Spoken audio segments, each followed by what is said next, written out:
Who, according to the Quran, is a Muslim?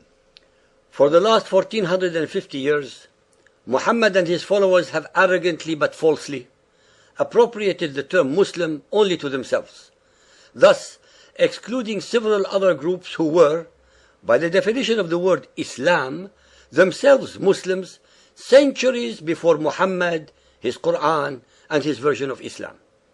Let us explore the Arabic and Islamic reports themselves to prove the above statement. Before Muhammad was born, there were people in Arabia, both men and women, who believed in the God of Abraham only, without being of the faith of the Jews or of the Christians. They were called Hanifs in Arabic. The most illustrious Hanif was actually Khadija, the first wife of Muhammad. She was a Hanifiyya, that is, one who believed only in the God of Abraham, although I would like to add that her uncle Waraqah bin Nawfal was a Christian.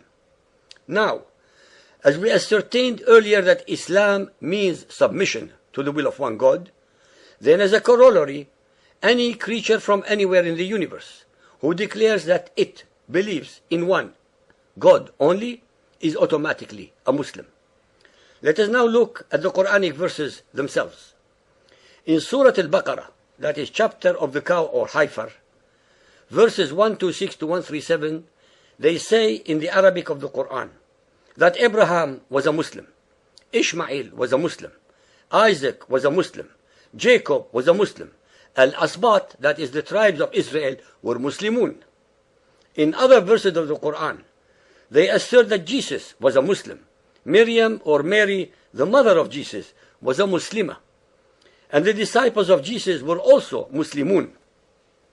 Further Quranic verses also assert that Moses, Aaron, Adam, Job, King Solomon, King David, Yahya, who is John the Baptist, etc., were all Muslims. One does not need a PhD degree to conclude that, since all the biblical characters mentioned above existed on the world scene between 2500 to 640 years before Muhammad's alleged revelations, then it means that they were all believers in the one and only God, which of course they all were. Hence, contrary to the indoctrination of the world by the followers of Muhammad and the other ignorant academicians, Islam did not, does not, and must never be the domain of the followers of Muhammad only. In fact, in a nutshell, all the Israelites and Jews that have ever lived, all the Jews of the present time, and all the Jews in the future were, are, and forever will be Muslims, that is, believers in the one and only God of Israel.